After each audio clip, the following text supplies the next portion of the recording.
Another week, another episode. We're going to bring on two people that we've already shot, two of my dear friends, giving us another male perspective because this season we're kind of loving the male perspective for my ladies, for my guys. We're bringing on and back Sidney Rivera, coming to you from Staten Island, New Jersey, ODU, now New York, New York, and my boy Lucas from Germany, now living in New York City.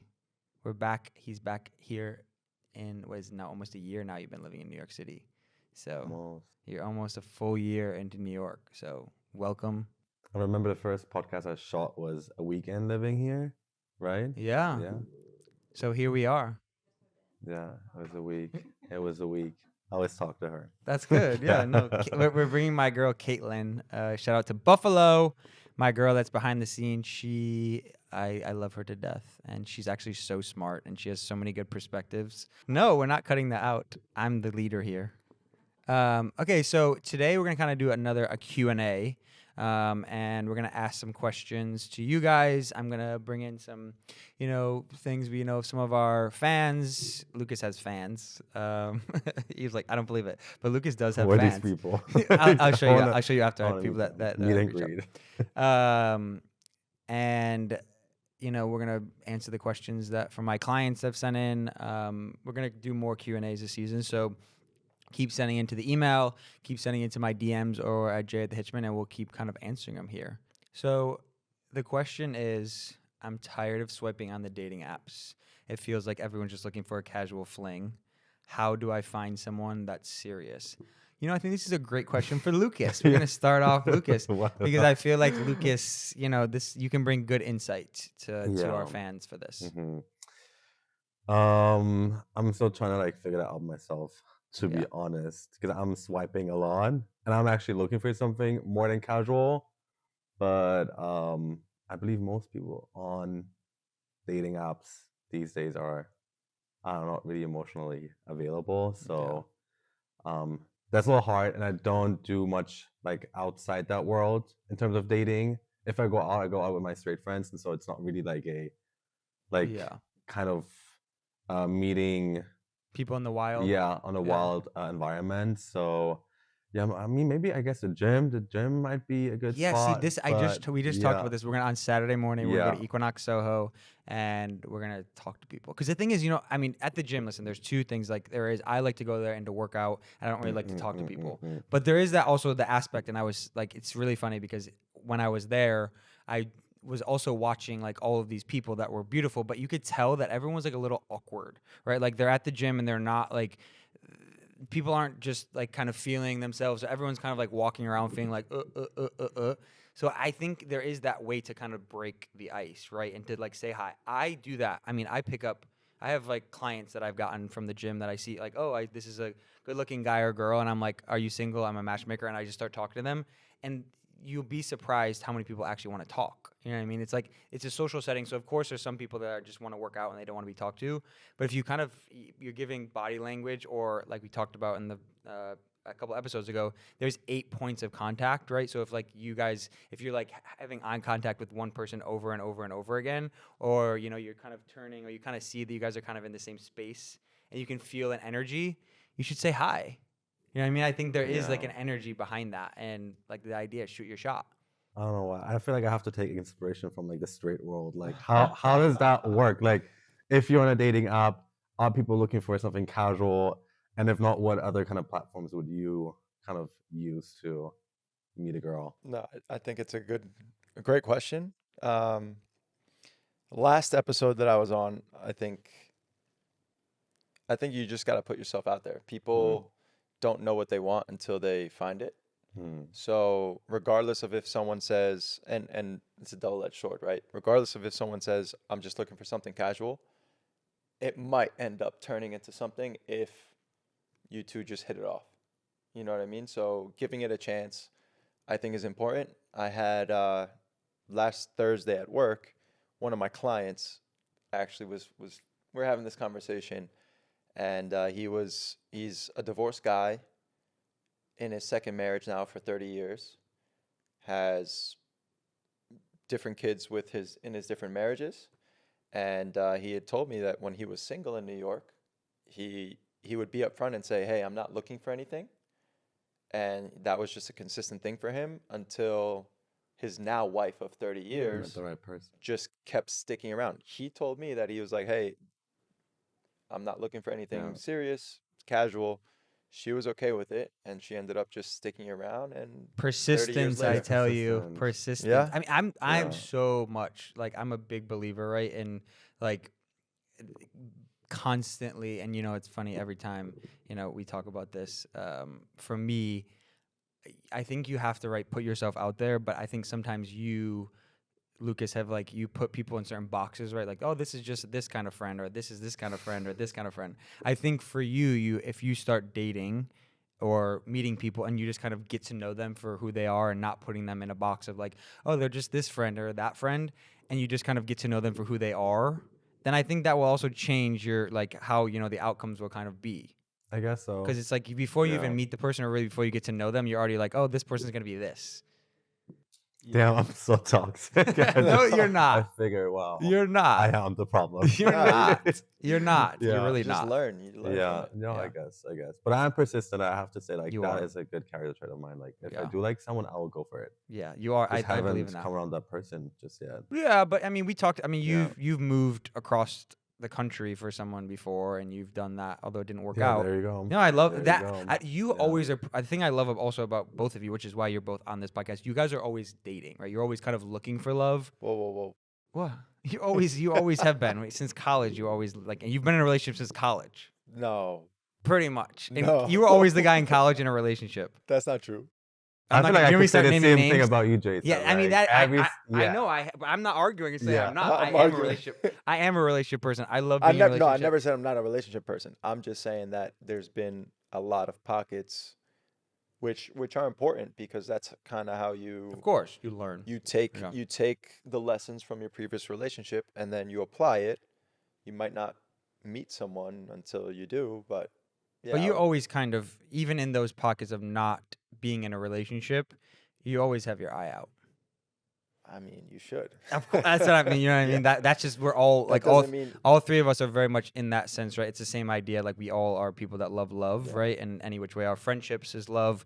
But I think for the topic of dating and kind of where we talked about, the dating apps are difficult, right? And I think this is why I started my business. It's the idea of dating more intentionally, and I think what sometimes people forget in the dating apps is there's someone on the other side, right? So if you're just swiping, and you're kind of playing a game, the person that you're swiping yes for might actually want to have a conversation with you, actually might want to meet. Yeah. So you should really take the time to really look at the profile. And a lot of the apps now you can, press on the Instagram, you can look at their Instagram, really make sure that they are someone that you actually would want to meet. Yeah.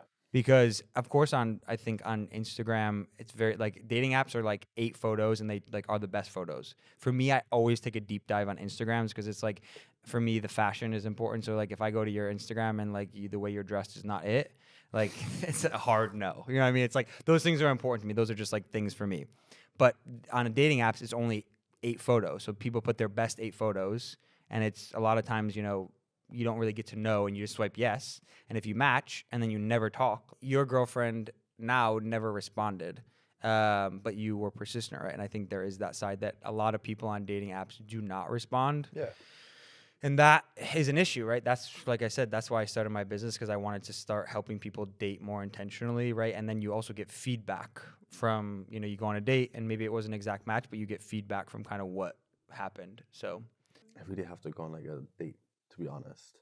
Yeah. I seriously out have in to. the real world. You really have to put me on a date. I don't remember the last time I've been on a date. Remember I told you. Really So bad. Lucas is not a client yet. Yeah. But he is in the friends and family package deal. And there you do have a date coming up.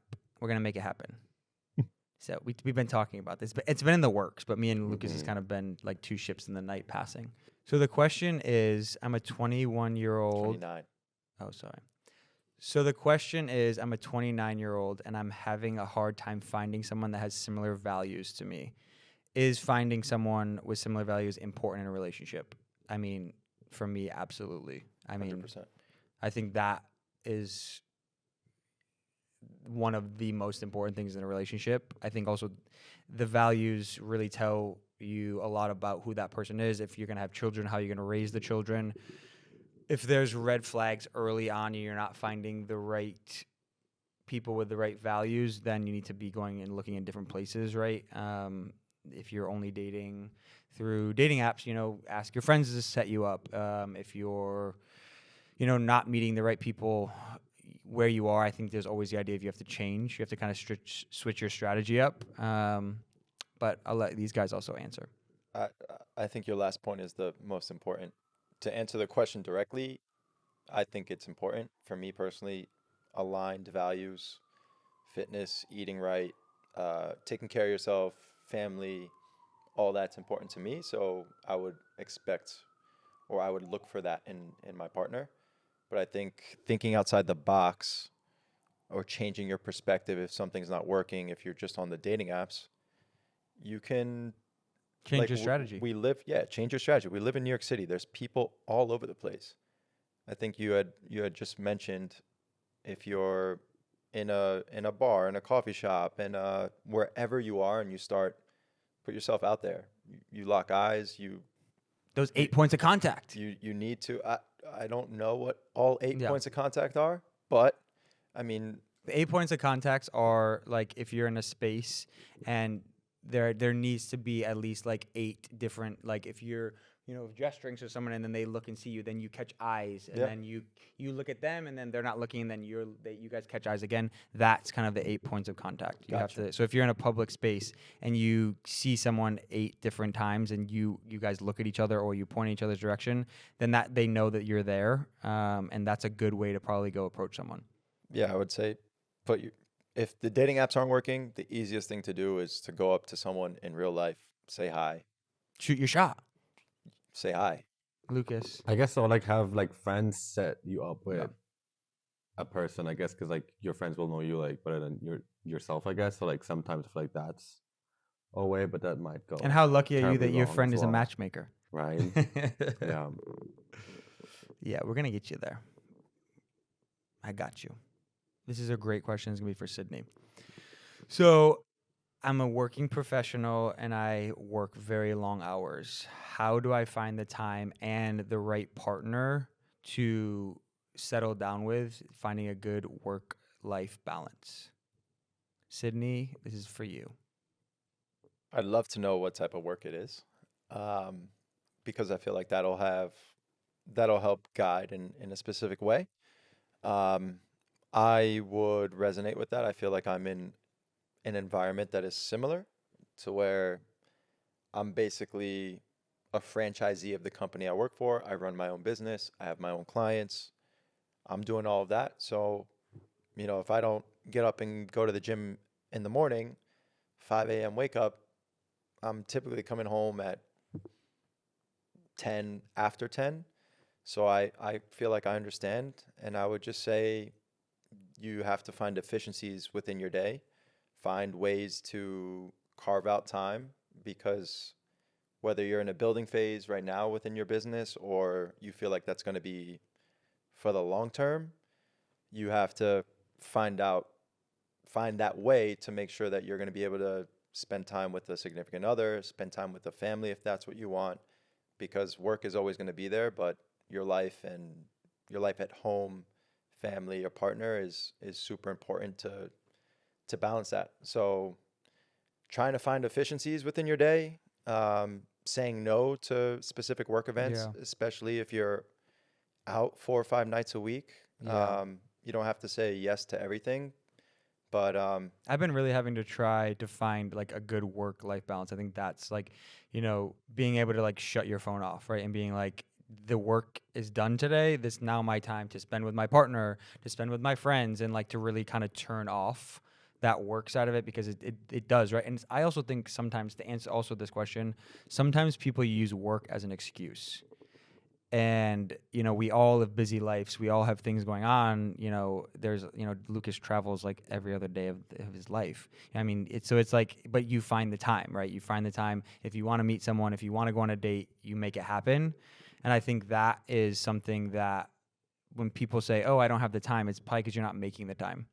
Yeah. And your work is gonna it's gonna understand if you're like, hey, I gotta go home today at 9 p.m. because I want to have dinner with my girlfriend or boyfriend.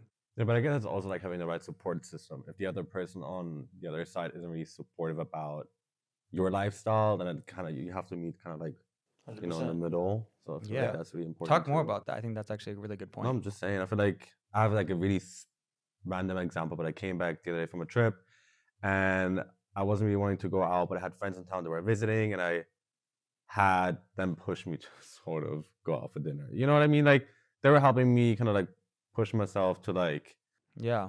go out there and like do something. Yeah, surround yourself by also other people. Very right? random example, but no, but it's true. I think that's the idea too. You are a creature of your habit, right? So if you're spending 90 to 100 hours at work and you're surrounding yourself by other workaholics, then that aren't taking the time for their relationships, can sometimes become an issue. But I think that is true. If you surround yourself and you make sure that you're making the time to really be a friend, be a partner, that time that you have off from work, the energy that you will get from kind of dating. And, I think dating, and the reason I started my company, because I feel like there's no better feeling than when you're in love, right? That feeling of, being a high at work and, closing a deal. Of course, there's energy behind that. But I think for me, being in love and being in a relationship and having someone to share life with is the most beautiful thing.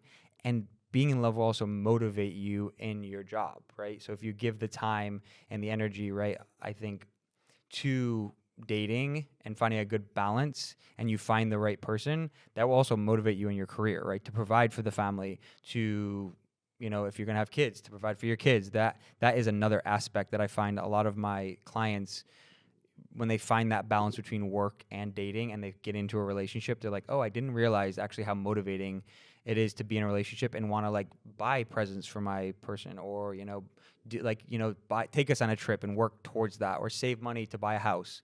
That really is another motivating factor into dating. This is a good question. So the question is, I feel like I keep getting ghosted after a couple dates. What should I do, or what should I change? I think, Lucas, this is a good question for you to answer, because you're really out there in the dating world right now. I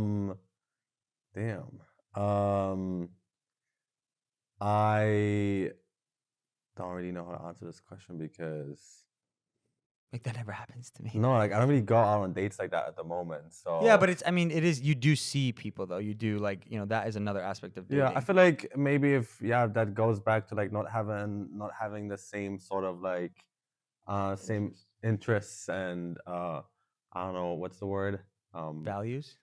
Yeah. Because there's probably nothing to talk about maybe as well, so that might be the case. I don't know. I think it also is, and I'm gonna give Lucas also if like the conversation don't naturally happen, so I feel like I don't know, it's not really like good to sometimes like force it as well. Yeah, no, because then like we're just gonna like send a text and, hey, how are you, how's your day been, and the other person's not really like keen to like conversate as well. Like it's kind of like awkward. Yeah. No. Yeah. So I think for this question, kind of talking about if this person has been ghosted after a couple of dates, I think it's the idea of leaning into, and creating a dating strategy, right? And one, knowing who you are. Talked about that with Will last week. And then also leaning into the things that you're really great at, right? I think you, in the dating, you're like a caretaker, right? Anytime that anyone comes over to your apartment, or like you're really good at making sure that they feel comfortable, right? And I think those are really big qualities that you have in a relationship. I think that you make people feel comfortable. You want to take care of them. You want to make sure that your home is a place that they feel welcome and they feel like safe in. And I think those are characteristics that you really have, right? And I think those are things that when I see you dating or when I see you doing things, that has been why you've been successful. A lot of times, you are the one to end relationships because they're not the right fit, which is fine. But I think it's really to answer the question, I think you have to lean into the things that you're really great at. I was going to say that I think that's really important. Like knowing you did the best you can to, keep up that conversation and that connection. And if the other person does not want to, then I feel like, for yourself that you have done the best you can to sort of like keep it going. And if that wasn't appreciated on the other side, then it's like time to move on, I guess. Yeah, you can't force things. Also, I think that's another side. You can't force relationships. I think we spoke about that. I'm sorry, we spoke about that. We had a similar question once where like we spoke about, and like I would always like go out of my way for like someone. I would always like be persistent and push and push and push until I'm like, you know what, I have done like extra hours here to like keep this up, and obviously it's Yeah, you know, it's not the right no, person. yeah, it's not the right person. Yeah, So I think that there is that idea, right, of being persistent, finding that balance of being persistent and going after what you want. But then also, if the other person that you're talking to is ghosting you or not responding to text, they're probably not the right person. yeah, Right. And and I think also it's the idea you have to be able to shoot your shot, but you always totally. feel like, for me, I could always feel when someone like was not giving me the right energy back, or, the way that they're texting, or the way it's taking them hours and hours and Exactly. hours to respond. You're probably not a priority. You're probably not top of mind, and that's okay, right? You got to put yourself out there, and not everyone is for everyone. But I'm sorry that you're getting ghosted. That really sucks. I'm really trying to change that culture and what I'm doing here at the Hitchman, and that's a lot of, sometimes people go on dates and it's not the right fit, but I always do give feedback. I do believe in, if it's not the right fit, just sending a simple message of like, hey, it was really nice to get to know you, but I just don't think it's a match, and I wish you all the best, is the best way to kind of end things, just so like you both aren't in limbo land. And I just kind of worked through that with a client, and she was like, oh my God, it feels so good to just be like, hey, really great getting to know you. You're not giving me what I want, and like, I wish you all the best. So I think that's, so again, I'm sorry that you're getting ghosted. I hate ghosting culture. This is a good question because I deal with this all of the time. So I'm a 32-year-old female, and I've been told that I'm too picky. What should I do, and how can I, bring down my list of non-negotiables? Let's let Sidney talk about this a little bit, because I think also this is your age range, right? I think that this really is, you deal in this world. You're aging me. Yeah, well, you're at a good age. I'm not that much older than you, so I'd love for you to talk about this. I would say I would need to know how long that list is to begin with. But you know the type. But yeah, I mean, listen, I don't think anyone is perfect in the world. I don't think anyone is gonna, match every single quality to your expectation. And I think that's a good word to use. Is, you have to come in and set expectations, or level set your own expectations with who you're meeting, and how you're going about meeting that person, because they might knock 9 out of 10 boxes, and that 10th one, if you're dead set on having those 10, then you might not find someone else that has 9 out of 10. You might find someone with 6 out of, and you're always going to be in that cycle. So I feel like maybe you prioritize however long that list is, however many traits you're looking for. Prioritize what's most important to least important. Yeah. That's a good one. Yeah, I think that it's, I definitely deal with this a lot. And I think that age, I talk a little bit about this, 32-year-old is like a really sweet spot, right? Because 32 becomes 35, and then 35 becomes 40. And the girls and the guys that are really, really picky, that always find the reason why they should not be in the relationship with them, I always ask them, like, are you actually open to being in a relationship? Because it always seems like sometimes they self-sabotage, right? It's like you're always finding reasons of why the person is not right, instead of being like, oh, I actually love these things about them. And that's just right, having a positive mindset, right? Going into dating should be fun. Going into dates, you should, be laughing and be silly and, have a good time. Of course, getting to know the person throughout the way. But if you're constantly trying to find reasons why not to date that person, you're probably going into the dating world the wrong way. And I think I would just tell you to be really careful about that long list of non-negotiables. And Sidney kind of talked about it. Not every person is going to, no one's actually going to fit and fulfill everything that you want, right? That's just not possible. And it's something that, when you create unrealistic expectations on people, then you are disappointed. And that also, in relationships, it creates distance. When your partner feels like, oh, I'm never good enough, or everything I do is wrong. That's not bringing you together. That's pushing you further apart, right? And I think it's also, the word grace, giving people grace, and understanding that we're all going through things. We have good days, we have bad days. But my clients that have been successful in this age range have kind of flipped the way that they think, and they start, thinking more positively and about like, oh, I really like that he does this for me, or I like that he does that. and naming the positive qualities that you like about the person that you're going on dates with rather than the negatives is a good way for you to kind of switch the way that you think about dating. You got anything to say, Lucas, about that? No. No? You're good? Okay. I think we got one more question. So the question is, I keep attracting people that are emotionally unavailable or not ready to commit. What am I doing wrong? This is definitely a question for Lucas because I sometimes feel like Wow. Lucas is emotionally unavailable. Oh, wow. I'm so not I'm emotional. putting you on the spot. Available. I'm putting him on the spot right here. What do you? This is a great question for you to answer, and I think it's like take a second to really. Do you think about. I attract people that are like emotionally unavailable? No, Or I think sometimes. which one I think say? sometimes that you're not always emotionally available. Define emotional Yeah, availability. right. I kind of want to know what that really means. So emotional availability is someone that is open to the idea of accepting someone, loving someone, actually going into a relationship with them, allowing, to go kind of. I think you're a very emotionally available person. You are ready for the steps. You go from like date 1 to date 4 to date 6 to 6 months to 1 year. You always have been someone that's always you. That's why you've been in relationships. Although you say you haven't been, you've been in relationships since college. Since I've known you in college, you've always been in relationships. You're just like you're a lover, and that's also an amazing thing. I wish that I had more guy clients like you. That's why you're on the podcast right now to kind of give our guys some wisdom. But I think sometimes I think also you're in a phase right where you're also trying to figure out where you are, where you're living. But I don't think you always are emotionally available to the guys that you're hanging out with. No, that's incorrect. I am very much available to anyone that I'm seeing. If I give anyone my time of day, I'm very much invested. So Okay. Yeah, that's all I can say about that.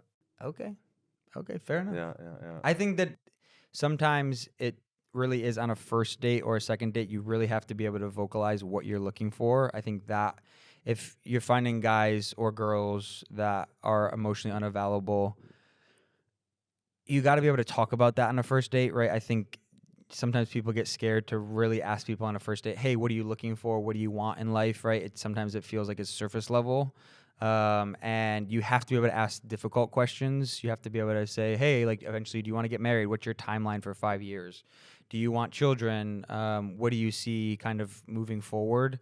Those things are actually important to ask on a first or second date. So then you don't really get 3 or 4 months into something and the person's like, oh, actually, this isn't that serious. I'm just like casually dating.